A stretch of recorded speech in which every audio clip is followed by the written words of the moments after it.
Saat kita jatuh, kita jadi tahu mana yang teman dan mana yang sahabat. Saat kita gagal, kita jadi tahu mana yang betul-betul peduli dan mana yang hanya singgah dalam senang. Saat kita tidak punya apa-apa, kita jadi bijak mengenal mana yang tulus dan mana yang bulus. Saat kamu sukses, kaya, dan lagi di atas dalam proses kehidupan, semua orang akan memuji, semua orang akan menyanjung, bahkan semua orang akan mengaku kalau dia ikut berperan dalam suksesmu. Tapi pada saat kamu jatuh, pujian itu akan berubah menjadi hinaan, sanjungan itu akan berubah menjadi cacian. Semua orang tidak akan pernah menganggapmu ada.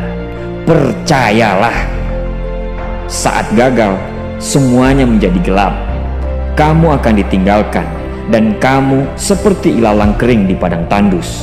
Tapi saat gagal itulah Tuhan akan menunjukkan siapa yang setia dan siapa yang tidak setia. Kawan, saat-saat gagal itulah pilihan kita cuma ada dua: meratapi kegagalan dan membiarkan semuanya menjadi kalah, atau kamu bangkit dan menjadikan kegagalan itu sebagai acuan untuk bangkit dan terus bangkit.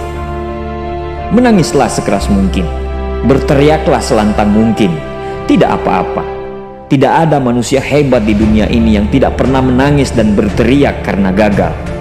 Menangis dan berteriak saat gagal bukan karena kita lemah. Kita hanya manusia biasa. Kita bukan malaikat. Tumpahkan semua kesedihanmu dalam setiap doa-doamu.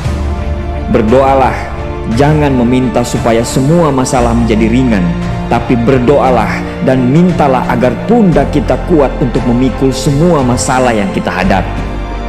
Ketahuilah, Tuhan menciptakan masalah selalu beserta solusinya. Tapi setelah itu, kamu harus bangkit. Kamu harus jauh lebih hebat daripada sebelumnya. Kegagalan adalah guru terbaik yang akan mengajarkan kita untuk bangkit kembali dan mengetahui hal mana yang perlu kita hindari di kemudian hari. Ketahuilah, anak panah akan melesat jauh ke depan jika sebelumnya ditarik jauh ke belakang.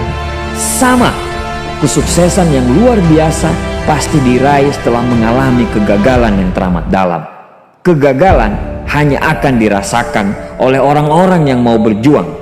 Kegagalan tidak akan terjadi kepada orang-orang pemalas yang mengabdikan hidupnya hanya untuk menjadi benalu kehidupan.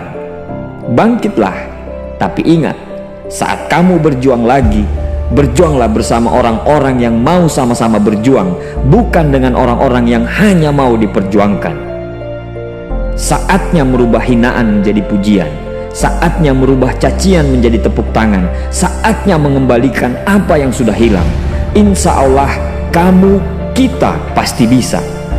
Pada saat sukses itu datang, datangi semua orang-orang yang menghinamu pada saat gagal. Datangi semua orang yang meninggalkanmu pada saat terpuruk. Katakan pada mereka, terima kasih kawan, karena dulu sudah menghinaku. Setelah itu, pergilah dan doakan mereka, karena sesungguhnya nikmat terbesar dalam hidup adalah ketika kita ikhlas mendoakan orang yang membenci dan menghina kita.